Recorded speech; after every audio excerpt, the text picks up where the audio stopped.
आंध्र प्रदेश आम आदमी पार्टी में मदद करती हैं।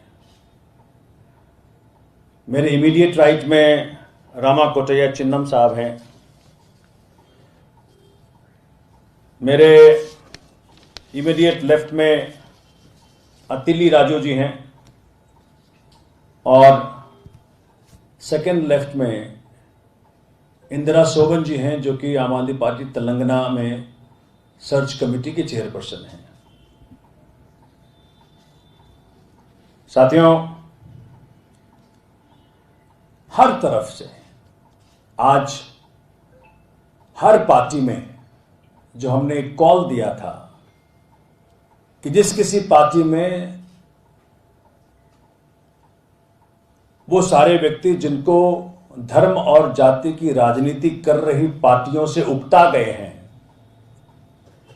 थक गए हैं और चाहते हैं कि आम आदमी पार्टी जो काम की राजनीति करती है, केजरीवाल जी के नेतृत्व में जिसने कीर्तिमान स्थापित किए हैं, वहां शिफ्ट होना चाहते हैं, तो उन सबका हार्दिक स्वागत है।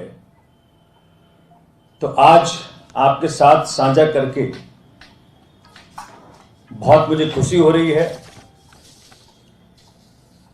कि रामा कोटैया चिन्नम साहब, आप खड़े हो सकते हैं, जो कि आंध्र प्रदेश से हैं, जो भाजपा के सदस्य रहे हैं और भाजपा को छोड़कर हमारे पास आ रहे हैं, जिन्होंने इलूरू पार्लियामेंट्री कंस्टिट्यूएंसी भाजपा के टिकट पे लड़ा अभी 2019 वाले चुनाव में, और जो पीछे 2009 से 2014 में आंध्र प्रदेश लेजिस्लेटिव असेंबली में नुजबिट एक असेंबली कंस्टिट्यूंसी है आंध्र प्रदेश में, वहां से इन्होंने टीडीपी चंद्रबाबू नायडू जी की पार्टी से एमएलए रहे, प्रतिनिधित्व किया इस असेंबली कंस्टिट्यूंसी का।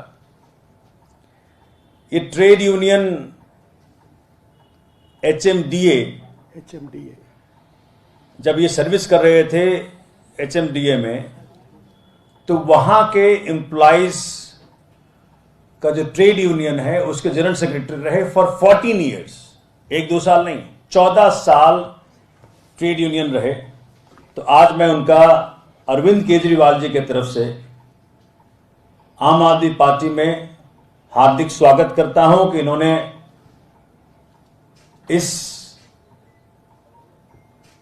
धर्म और जाति की राजनीति को छोड़कर काम की राजनीति के मसीहा अरविंद केजरीवाल जी की पार्टी में इन्होंने सदस्यता ग्रहण की है। उनका आज हार्दिक स्वागत करते हैं। कुछ समय पहले हमने मनीष जी के हाथों इनको पार्टी की सदस्यता दिलाई, हमारे सुखदेव साहब के हाथों, और आज आपके आगे फॉर्मली उसको फॉर्मलाइज कर रहे हैं। तो मैं आपका बहुत बहुत स्वागत करता हूं। Thank you very much. और इस राजनीति को हम, इस मूवमेंट को हम, इस इनकलाब को हम आंध्र प्रदेश में आगे बढ़ाएंगे। मेरे लेफ्ट हैंड साइड में हैं अतिली राजू साहब, जो कि जनसेना पार्टी, जो पवन कल्याण जी की पार्टी रही, 2018 से सोशल जस्टिस कन्वीनर हैं ईस्ट गोदावरी डिस्ट्रिक्ट के, और उसके पहले 2014 में इन्होंने लोक सत्ता पार्टी से राजामुंड्री रूरल से विधायक का चुनाव लड़ा। क्वालिफिकेशन हमारे ग्रेजुएट हैं अतिली जी, और इनका मैं हार्दिक स्वागत करता हूं। आप अरविंद केजरीवाल जी की पार्टी में, काम की राजनीति की पार्टी में आप आए, आपका बहुत बहुत स्वागत उनके तरफ से। हमारे कोटैया साहब भी डॉक्टरेट हैं अमेरिकन यूनिवर्सिटी से इंफ्रास्ट्रक्चर डेवलपमेंट में, तो काफ़ी विद्वान व्यक्ति भी हैं। मैं इन दोनों महत्वपूर्ण साथियों का सुधा जी के साथ और इंदिरा जी के साथ हम तीनों मिलकर के इन दोनों साथियों का स्वागत करते हैं, और इनके साथ एक पूरी टीम आ रही है। तो आंध्र प्रदेश के अंदर 2 मुख्य साथियों ने आज पार्टी का दामन थामा है, और इस इरादे से थामा है कि जिस प्रकार से पंजाब में घर घर से ये पुकार आ गई कि थक गए हैं, ऊब गए हैं, उकता गए हैं धर्म और जाति की राजनीति से।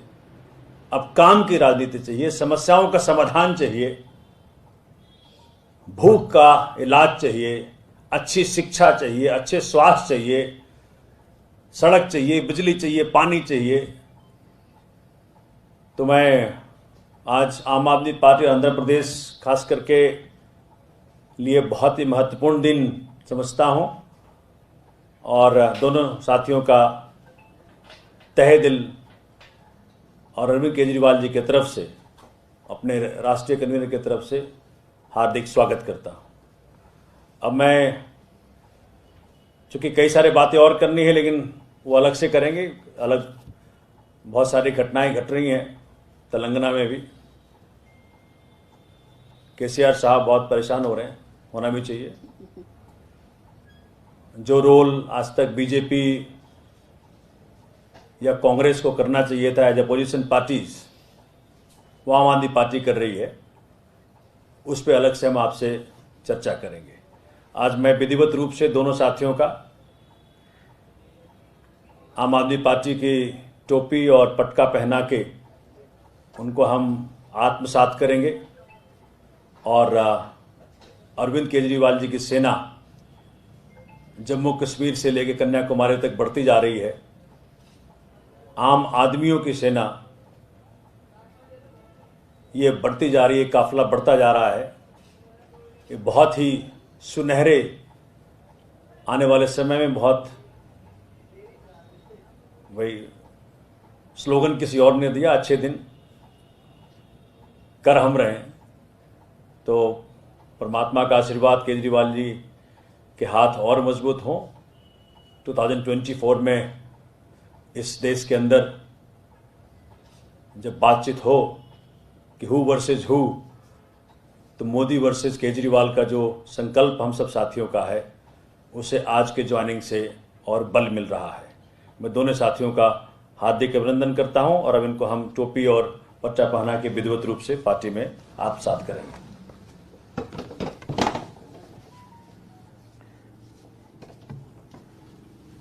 आज आप हमारे हुए। धन्यवाद सर। बहुत बहुत आपका स्वागत। आपको धन्यवाद, बहुत बहुत धन्यवाद।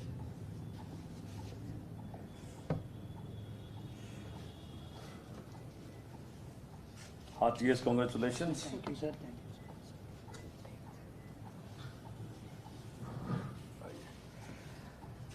मैं चाहता हूं कि दोनों साथी भी अपनी अपनी बातें रखें, क्योंकि जिन कारणों से और जिस भाव के साथ आज पार्टी में आत्मसात कर रहे हैं, तो एक बार तो हम पहले इनकी वो ज्वाइनिंग करा दें। आप दोनों भी हाथ पकड़ के उठा लें।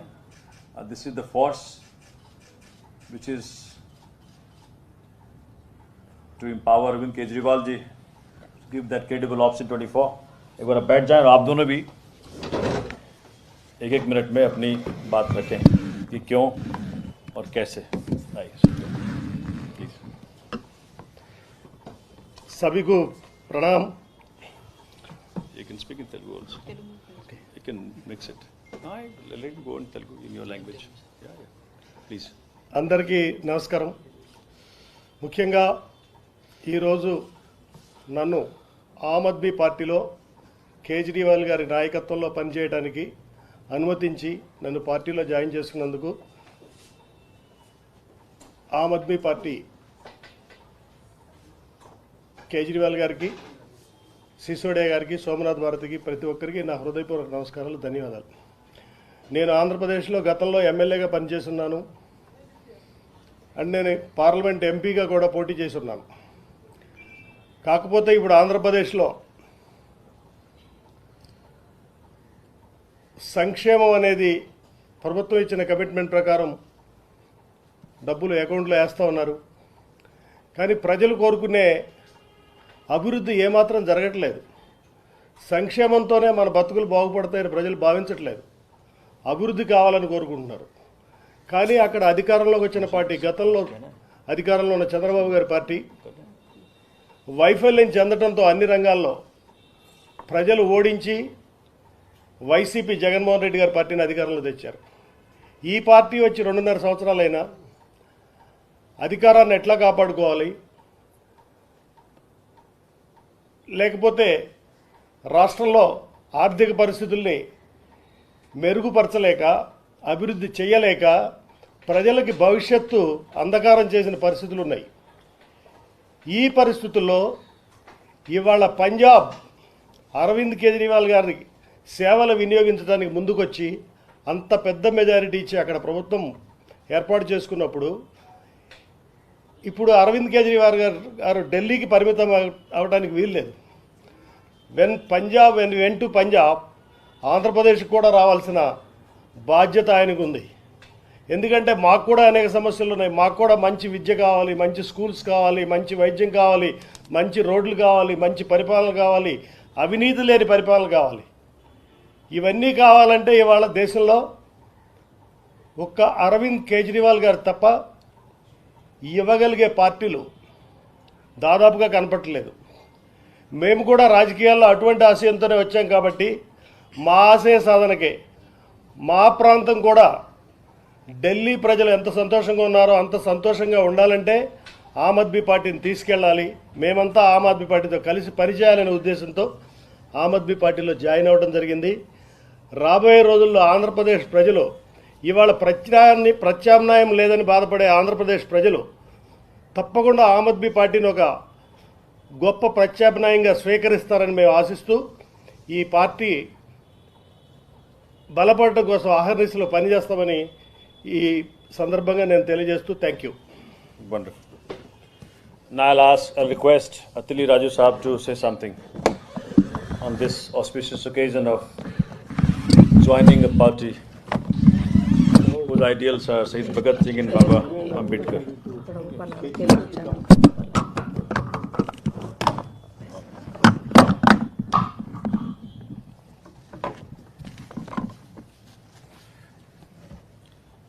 మీడియా మిత్రులందరికీ నమస్కారం తెలియజేస్తున్నాను. భారతదేశంలో 2014 తర్వాత రాజకీయ ముఖ చిత్రాన్ని మార్చిన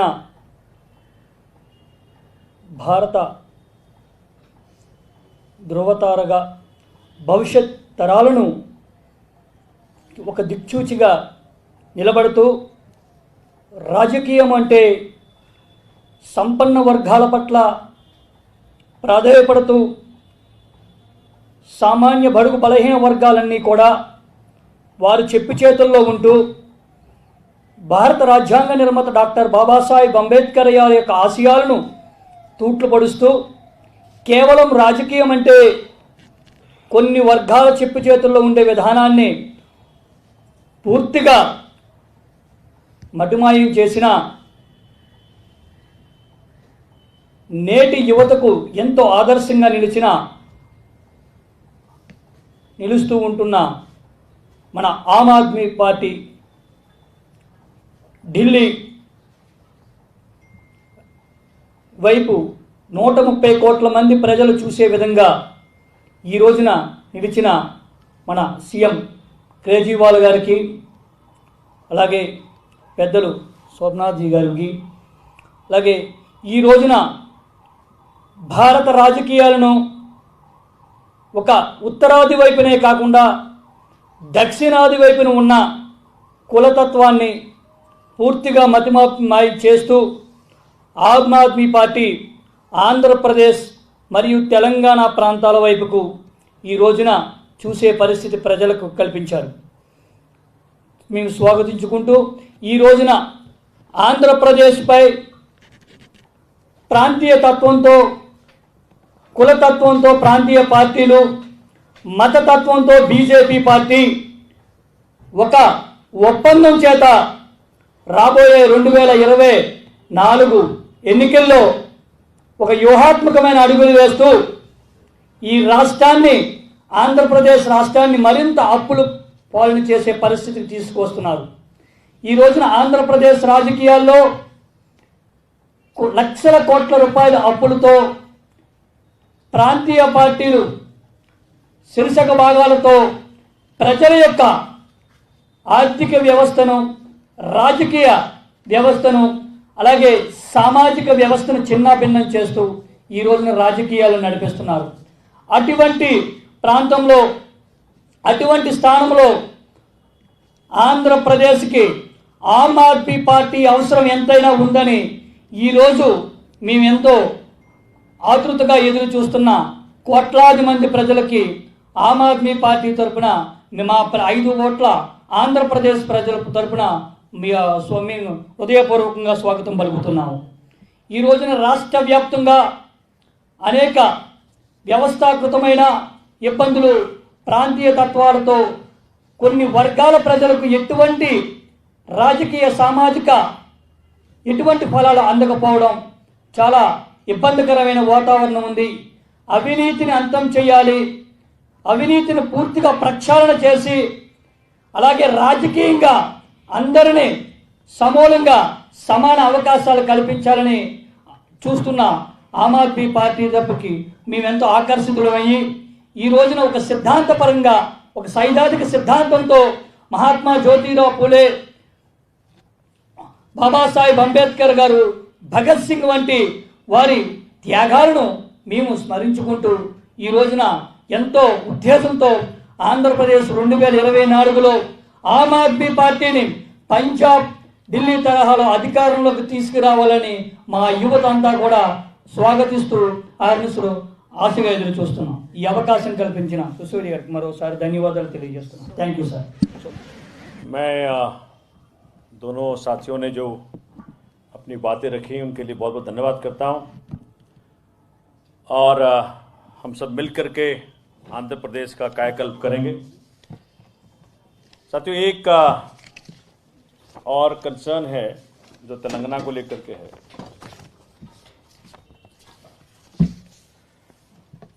इस मंच से हमने फील्ड असिस्टेंट्स जिनकी संख्या 7,651 है, इतनी भारी संख्या में फील्ड असिस्टेंट्स जिन्होंने बहुत उम्दा काम किया.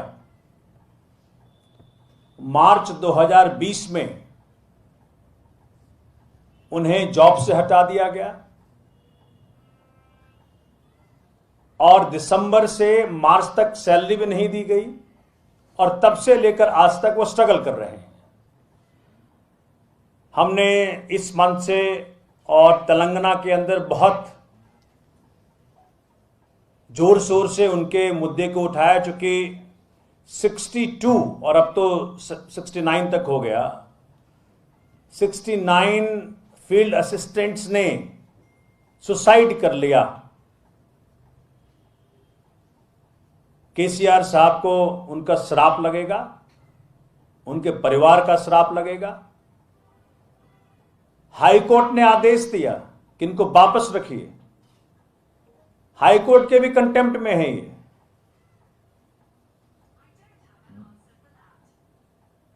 लेकिन आम आदमी पार्टी तेलंगाना ने ये वादा किया था उनको कि उनके फायदे के लिए जहां कहीं जाना पड़े वहां हम जाएंगे. हमने जो उनको वादा किया था, जो केजरीवाल साहब ने दिल्ली में बार बार ये बात कही, दिल्ली वासियों के फायदे के लिए अगर हमको कहीं जाना पड़ेगा जाएंगे. आज भाजपा केंद्र में है तो अगर जरूरत पड़ेगी तो जाना पड़ेगा, जाएंगे, हमें कोई उसमें आपत्ति नहीं है. हम फील्ड असिस्टेंट्स के फायदे के लिए, उनके मुद्दे को उठाने के लिए, उनका समाधान लाने के लिए कल जो सेक्रेटरी हैं रूरल डेवलपमेंट, चूंकि ये होता ये है कि जो फील्ड असिस्टेंट्स है उनकी सैलरी, उनका पैसा यहां से जाता है. बड़ा दुखद भी है, क्रिमिनल भी है कि जो सेंटर से जब पैसा जा रहा है, केसीआर फील्ड असिस्टेंट्स को नहीं दे रहे हैं और वो पैसा भी खाए जा रहे हैं. ये बहुत ही अद्भुत है. तो कल हम इस मुद्दे को लेकर के श्री नगेंद्र नाथ सिन्हा जो सेक्रेटरी हैं ministry of rural development government of India में, उनके पास गए, उनसे बातें कहीं. उन्होंने आश्वस्त भी किया कि ठीक है, ये बहुत दुखद है, क्योंकि उनको भी जानकारी नहीं थी इस बात की। तो हमने कल लिखित में ये चिट्ठी उनको दे करके आए हैं, पूरे डॉक्यूमेंट्स के साथ, किस प्रकार से हाईकोर्ट का जजमेंट भी दे करके आए हैं, जिस ऑर्डर से उनको टर्मिनेट किया वो भी दे करके आए हैं। उनके से दरख्वास्त किया है कि उनको तुरंत रीइंस्टेट किया जाए। और ये आम आदमी पार्टी ने जब बात उठाई तो जो कुंभकर्णी नींद में कांग्रेस सो रही है, पूरे देश में सो रही है, वैसे तो वहां भी सो रही थी। हमने बार बार ये बात कहा कि भाजपा और कांग्रेस तो वहां अपोजिशन का रोल ही नहीं अदा कर रहे, ये तो आम आदमी पार्टी कर रही तेलंगाना के अंदर भी, तो वो भी उठा रहे हैं। भले हमारे बाद उठा रहे हैं, लेकिन ठीक है, फील्ड असिस्टेंट्स को फायदा पहुंचना चाहिए। और मैं इस मंच से प्रॉमिस कर रहा हूं उनके परिवारों को, फील्ड असिस्टेंट्स के परिवारों को, कि जो कुछ भी जरूरत पड़ेगी हम उनके लिए खड़े हैं, लड़ेंगे। अरविंद केजरीवाल जी का साथ उनको प्राप्त है।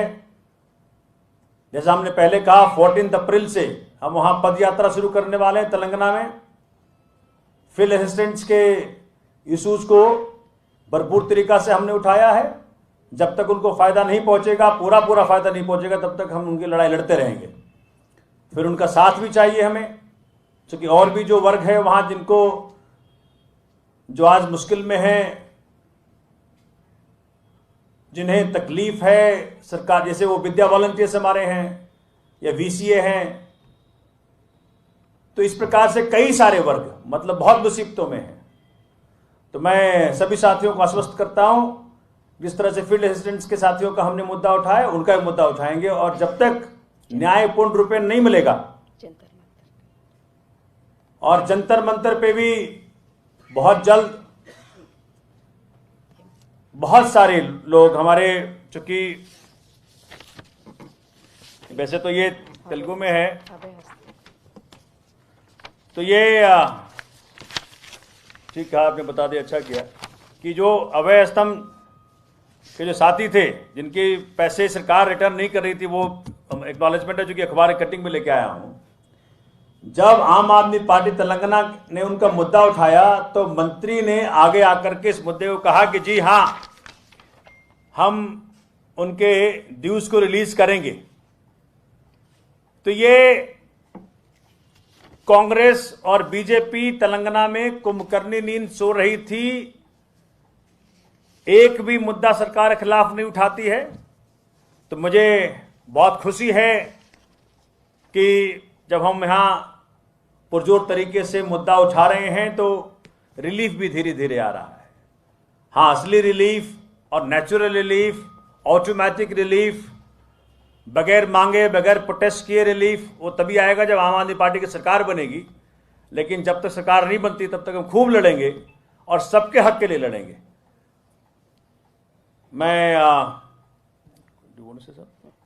मैं चाहता हूं कि मेरे साथी इंदिरा जी हैं, तो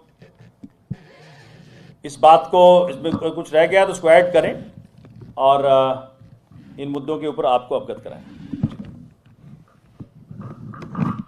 మీడియా సోదరులకు నమస్కారం. సోమనాథ్ భట్ సార్ గారు సౌత్ హెడ్గా, తెలంగాణ ఇన్ఛార్జ్గా, పర్టికులర్గా డిసెంబర్ 25వ తారీఖు నుంచి నేను చేరినప్పటి నుండి తెలంగాణ రాష్ట్రంలో ఒక విప్లవం మొదలైందని గర్వంగా చెప్పగలం. ఎందుకంటే అది కేవలం సోమనాథ్ భట్ సార్ ఇనిషియేట్ తీసుకోవడం ద్వారానే అది సాధ్యమైందని ఒక ఆమ్ ఆద్మీ పార్టీ వాలంటరీగా నేను గర్వపడుతున్నాను. ఇవాళ మాతో పాటు చేరినటువంటి మా ఇద్దరు సోదరులకు కూడా వెల్కమ్ చెప్తూ, తెలుగు రాష్ట్రాల్లో పర్టికులర్గా ఈ దేశంలో ఏ రాష్ట్రంలో ఆమ్ ఆద్మీ పార్టీ ఉన్నా లేకపోయినా తెలుగు రాష్ట్రాల్లో ఉండాలని చెప్తున్నా. ఎందుకంటే అవినీతి అనేది అంతగా ఉంది. ప్రతి దగ్గరలో సంక్షేమ పథకాల పేరుతో అవినీతితో కూరుకుపోయినటువంటి ఆ రెండు రాష్ట్రాల్లో కూకిటి వేళ్లతో తొలగించాల్సినటువంటి బాధ్యత ఇవాళ ఆమ్ ఆద్మీ పార్టీ వాలంటీర్లకు ఉంది అని గుర్తించి, ఒక ఎక్స్ ఎమ్మెల్యే, పొలిటికల్గా యాక్టివిస్ట్గా ముందు నుంచి పనిచేస్తున్నటువంటి తమ్ముడు అత్తిల్లి రాజుకు, తర్వాత అన్నకి కూడా స్వాగతం పలుకుతూ, పక్కనే ఉన్నటువంటి తెలుగు రాష్ట్రం కూడా డెఫినెట్గా ఎప్పుడూ కూడా వాళ్ళకి అవసరమైన సందర్భంలో మా యొక్క అండదండలు ఉంటాయని తెలియజేస్తూ, ముఖ్యంగా ఈ మధ్యకాలంలో జరిగినటువంటి విషయాలు మనం గమనించినట్లయితే, ఆమ్ ఆద్మీ పార్టీ లేవనెత్తినటువంటి సార్ ఇందాక చెప్పారు, దాంట్లో కొన్ని మాత్రమే బ్రీఫ్ చేస్తాను నేను. అభయహస్తం స్కీమ్ అన్నది చాలా మేజర్. 21 లక్షల మందికి సంబంధించినటువంటి సెల్ఫ్ హెల్ప్ గ్రూప్ మహిళలకు సంబంధించింది. ఇది మేము కోర్టుకు వెళ్ళాం. ఆప్ తెలంగాణ కోర్టుకు వెళ్ళినప్పుడు మేము కోరిందల్లా వాళ్ళు కట్టినటువంటి డబ్బు, ఈ స్కీమ్ యొక్క బెనిఫిట్ కూడా దేశవ్యాప్తంగా ఉపయోగపడేటువంటి స్కీమ్ ఇది. నేను ప్రతి మనిషికి, ఒక కామన్ మ్యాన్కి ఉండాల్సినటువంటి తనకు వచ్చేటువంటి సెల్ఫ్ రెస్పెక్ట్ ఈ స్కీమ్లో ఉంది. ఒక పెన్షన్, ఒక స్కాలర్షిప్, దానితో పాటు ఒక ఇన్సూరెన్స్ స్కీమ్. వీటితో పాటు తను చనిపోతే సగర్వంగా ప్రభుత్వం నుంచే ఒక 5,000 రూపాయలు తన యొక్క ఆ సంస్కరణ చేయడం కోసం ఇచ్చేటువంటి 5,000 రూపాయలు. దీని కింద 420 మెంబర్స్ భీమా మిత్ర కూడా పనిచేస్తున్నారు. మేము ఈ స్కీమ్ని మీరు కంటిన్యూ చేయమని కోర్టును అడిగాం.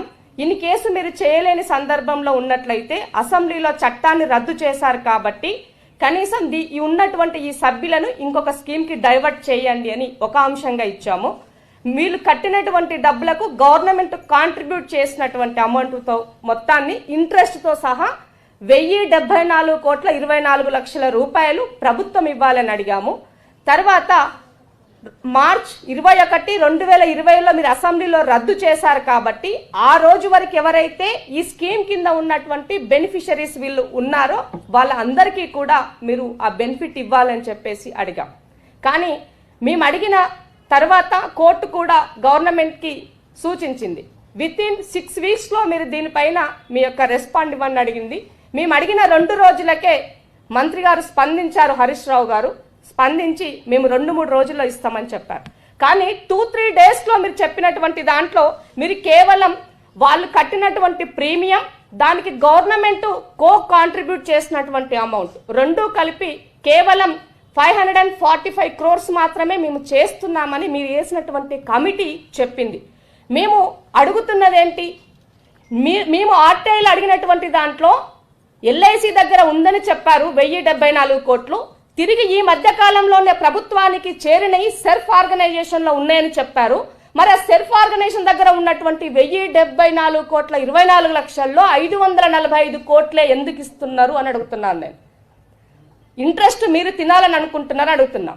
పేదవాళ్ళ సొమ్ము తిన్నటువంటి వాడు బాగుపడ్డ దాఖలాలు లేవు అన్నది గుర్తు చేస్తున్న ప్రభుత్వానికి. మీరు పూర్తి మొత్తంలో వాళ్ళకు రావాల్సినటువంటి అన్ని బెనిఫిట్స్తో సహా తిరిగి ఇవ్వాలని ఆమ్ ఆద్మీ పార్టీ ప్రభుత్వాన్ని డిమాండ్ చేస్తుంది. ఇవ్వని పక్షంలో తప్పకుండా మళ్ళీ న్యాయ పోరాటం చేస్తాం, వాళ్ళకి న్యాయం జరిగే వరకు వాళ్ళ పక్షాన నిలబెడతామని తెలియజేస్తూ, వీటితో పాటు రాష్ట్రంలో ఉన్నటువంటి కాంగ్రెస్, బీజేపీ 2 పార్టీలు కూడా యాక్ట్ చేస్తున్నాయి. కొట్లాడుతున్నామని మాత్రమే యాక్ట్ చేస్తున్నాయి. కాబట్టే ఏమి లేనటువంటి ఆమ్ ఆద్మీ పార్టీ తెలంగాణలో ఇవాళ ఉవ్వెత్తున మాకు ఆమ్ ఆద్మీ పార్టీ కావాలి అని వివిధ పార్టీలో ఉన్నటువంటి పెద్ద వ్యక్తులు మాకు టచ్లో ఉండి మేము చేరుతామని చెప్పేసి ఎప్పుడు కేజ్రీవాల్ గారు సార్ తెలంగాణకు వస్తారు అని అడుగుతున్నారు. Intellectuals, retired IAS, CBI officers, group 1, group 2 వివిధ భాగాలలో తెలంగాణ కోసం తెలంగాణ ఉద్యమంలో పనిచేసినటువంటి ప్రతి ఒక్కరూ కూడా ఇవాళ ఆమ్ ఆద్మీ పార్టీ వైపు చూస్తున్నారు. అది ఆమ్ ఆద్మీ పార్టీకి ఉన్నటువంటి గొప్పతనం. మతానికి, కులానికి, దేనికి కూడా అతీతం కాకుండా అందరూ సమానమే, ప్రతి పేదవాడు కూడా రాజకీయాల్లో రాణించవచ్చు అని చెప్పడానికి పంజాబ్ ఎగ్జాంపుల్గా చూపించారు. కాబట్టి ఇవాళ ఒక చీపురుతో ఏదైతే చీపురు అనేది లక్ష్మి ప్రతి ఇంటికి కూడా, ఆ చీపురే ఇవాళ ఈ దేశంలో ఉన్నటువంటి రుగ్మతలన్నింటినీ కూడా ఊడ్చేస్తూ అందరి యొక్క జీవితాల్లో నవ్వులు నింపడం కోసం వచ్చినటువంటి పంజాబ్ ప్రజలు ఇచ్చినటువంటి విక్టరీకి నిజంగా పంజాబ్ ప్రజలందరికీ కూడా నేను చేతులెత్తి నమస్కరిస్తున్నా. ఎందుకంటే వాళ్ళు ఇచ్చినటువంటి రిజల్ట్తోనే మాకు ఒక బూస్టప్ లాగా ఇవాళ తెలంగాణ అయినా, ఏపీ అయినా, సౌత్లో మొత్తం ఎక్కడైనా కూడా ఆమ్ ఆద్మీ పార్టీ రావాలని ఎంత స్పష్టంగా కనబడుతుంది. మిగతా పార్టీలో ఉన్నటువంటి నేషనల్ పార్టీలైనా, ప్రాంతీయ పార్టీలైనా ఇవాళ భయపడుతున్నాయి ఆమ్ ఆద్మీ పార్టీ అంటే. దీనిని ఆపలేము, ఒక వేవ్ మొదలైందన్నటువంటి వైపులో వెళ్ళిపోయింది. కాబట్టి తెలంగాణ రాష్ట్రంలో ఉన్నటువంటి ప్రజలకి మరొకసారి విజ్ఞప్తి చేస్తున్నా, నిరుద్యోగులు, రైతులు, రైతు కూలీలు, కార్మికులు, కర్షకులు అందరూ కూడా ఏకమై తెలంగాణ రాష్ట్రంలో ఉన్నటువంటి అవినీతి, కాళేశ్వరం, కరప్షన్ రాజాని ఫామ్ హౌస్ కి పరిమితం చేద్దామని చెప్పేసి ఈ సందర్భంగా అందరికి తెలంగాణ రాష్ట్ర ప్రజలకి విజ్ఞప్తి చేస్తూ, రాబోయే రోజుల్లో ఇంకా పెద్ద ఎత్తున తెలంగాణ రాష్ట్రంలో ఒక విప్లవం, ఒక రెవల్యూషన్ రాబోతుందని మాత్రం చెప్పగలను. ప్రతి సామాన్యుడు కూడా సగర్వంగా బతికే రోజు తెలంగాణ రాష్ట్రంలో ఆమ్ ఆద్మీ పార్టీతోనే సాధ్యమవుతుందని మాత్రం గుర్తు చేస్తూ మీడియా కూడా సహకరిస్తుంది, ఇంకా సహకరించాలని మీడియా సోదరులు కూడా కోరుకుంటున్నాను. Thank you. भारती जी, 2 प्रतिक्रियाएं चाहिए। जी बताएं बताएं। पहला तो भारतीय जनता पार्टी ने आंगनबाड़ी कार्यकर्ताओं के टर्मिनेशन पर सवाल उठाते हुए कहा है कि उनका दमन किया जा रहा है, उनकी आवाज को दबाने की कोशिश की जा रही है। एस्मा लगाकर उनसे पहले ये कहा गया था कि उनको नियमित किया जाएगा, उनका मानदेय बढ़ाया जाएगा। अब जब चुनाव बीत गए हैं तो आम आदमी पार्टी का चेहरा सामने आ गया है। पहला प्रश्न। दूसरा प्रश्न जो है, संजय निरुपम का एक बयान आया है, उनका ये कहना है कि कांग्रेस पार्टी जो है वो गांधी परिवार के बिना जो है वो निर्जीव है। तो मैं चाहता हूं कि दोनों प्रश्नों पर आप प्रतिक्रिया दें। देखिए, चूंकि आंगनबाड़ी का जो इशू है उस पर मेरे पास आधिकारिक इन्फॉर्मेशन नहीं है सरकार की, तो मुझे पता करना पड़ेगा क्या है उनके पास। दूसरा, जो संजय निरुपम की बात कर रहे हैं आप, मुझे लगता है कि अब गांधी परिवार से ही उनकी अगर श्वास आती जाती है तो वो मुबारक हो उनको, उनके पार्टी का अंदरूनी मामला है, हम क्या कह सकते हैं। सोमनाथ भारती जी, एक सवाल मेरा भी है।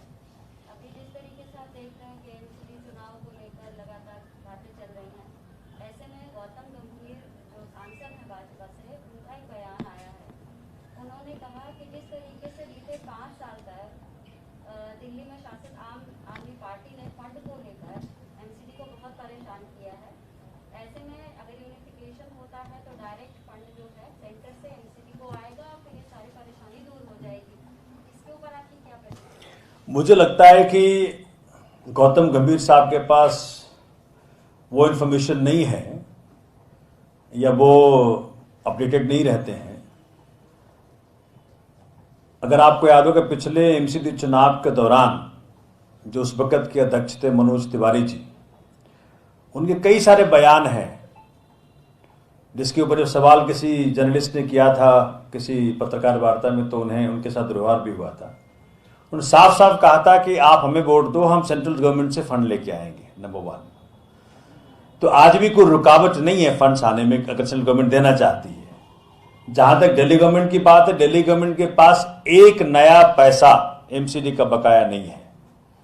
रादर एमसीडी ने पैसे वापस करने दिल्ली गवर्नमेंट के जो लोन के रूप में ले रखे हैं। तो ये तो नियत की बात है, बात फंड्स की है ही नहीं, और बात इसको घुमाए नहीं। जो असंवैधानिक काम सेंट्रल गवर्नमेंट ने किया है, भाजपा के सेंट्रल गवर्नमेंट ने किया है कि एक इलेक्शन कमिश्नर को असंवैधानिक आदेश दिया और इलेक्शन कमिश्नर ने मान लिया और चुनाव पोस्टपोन हो गया या कैंसिल हो गया, मालूम नहीं क्या किया इन्होंने। तो ये बहुत बड़ा सेंध है डेमोक्रेसी में, देश के संविधान में।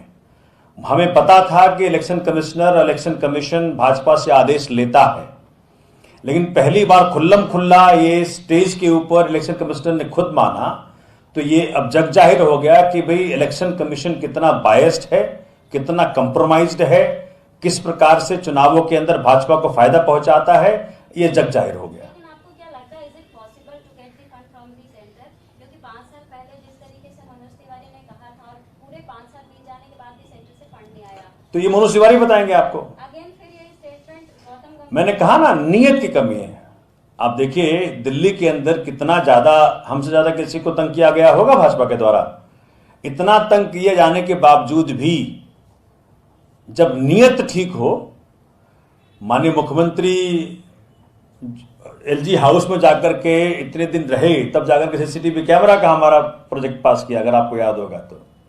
अगर दिल्ली की माताओं बहनों बेटियों के लिए हमारे दिल में इतनी पीड़ा है, तभी तो जाकर के वहां बैठे, एक कमरे में 3-3 मिनिस्टर माननीय मुख्यमंत्री खुद रहे, एक सोफा पे सोए। जिस दिन इतनी कष्ट सहना आ जाएगा भाजपा के नेताओं को, तब बात करिएगा हमसे। बहुत बहुत धन्यवाद। भारती जी, भारतीय जनता पार्टी कहती है कि हम दिल्ली नगर में रिफॉर्म करना चाहते हैं, लेकिन क्या आम आदमी पार्टी इस रिफॉर्म से कोई इत्तेफाक नहीं रखती है, जो एक ऐतिहासिक गलती शीला दीक्षित सरकार ने की थी, जिसकी वजह से फंड क्रंच भी पैदा हो गए, कि उनका सामान बंटवारा नहीं हुआ, तो वो एक रिफॉर्म करने जा रहे हैं। आपको शायद इस मंच से इतनी इन्फॉर्मेशन मिली होगी आज तक एमसीडी के बारे में जो इन्होंने मिसमैनेजमेंट किया हुआ है। यहां तक यूनिपोल्स, आप एक ही चीज ले लीजिए, यूनिपोल जो लगे दिल्ली में, कितने यूनिपोल्स का पैसा एमसीडी को जा रहा है एक्चुअल, जाके पूछ लीजिए। अगर आज हमारे पास एजेंसियां होती तो आपको बता देते कितने लोग इसमें जेल के अंदर जाते। इसमें को हम कह रहे हैं रिफॉर्म करिए। दो बातें मैं अपनी तरफ से ऐड कर रहा हूं। कोई स्टडी दिखाएं कि भाई पहले जब यूनिफाइड था तब ये फायदे थे, जब आपने अलग अलग कर दिया तो ये नुकसान हो गए, अब इन्हीं पहलुओं पर हम ऐसे ऐसे फायदे करें। कुछ स्टडी तो दिखाएं। स्टडी एक है, भाजपा बहुत बुरी तरह एमसीडी में हार रही है, ये स्टडी है। आंध्र प्रदेश आम आदमी पार्टी में मदद करती हैं।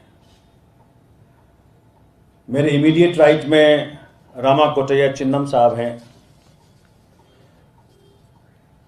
मेरे इमीडिएट लेफ्ट में अतिली राजू जी हैं, और सेकंड लेफ्ट में इंदिरा सोबन जी हैं, जो कि आम आदमी पार्टी तेलंगाना में सर्च कमेटी के चेयरपर्सन हैं। साथियों, हर तरफ से आज हर पार्टी में जो हमने एक कॉल दिया था कि जिस किसी पार्टी में वो सारे व्यक्ति जिनको धर्म और जाति की राजनीति कर रही पार्टियों से उकता गए हैं, थक गए हैं और चाहते हैं कि आम आदमी पार्टी जो काम की राजनीति करती है, केजरीवाल जी के नेतृत्व में जिसने कीर्तिमान स्थापित किए हैं, वहां शिफ्ट होना चाहते हैं, तो उन सबका हार्दिक स्वागत है। तो आज आपके साथ साझा करके बहुत मुझे खुशी हो रही है कि रामा कोटैया चिन्नम साहब, आप खड़े हो सकते हैं, जो कि आंध्र प्रदेश से हैं, जो भाजपा के सदस्य रहे हैं और भाजपा को छोड़कर हमारे पास आ रहे हैं, जिन्होंने इलूरू पार्लियामेंट्री कंस्टिट्यूएंसी भाजपा के टिकट पे लड़ा अभी 2019 वाले चुनाव में। इस खबर को अभी लाइक करें, शेयर करें, अभी चैनल को सब्सक्राइब करें।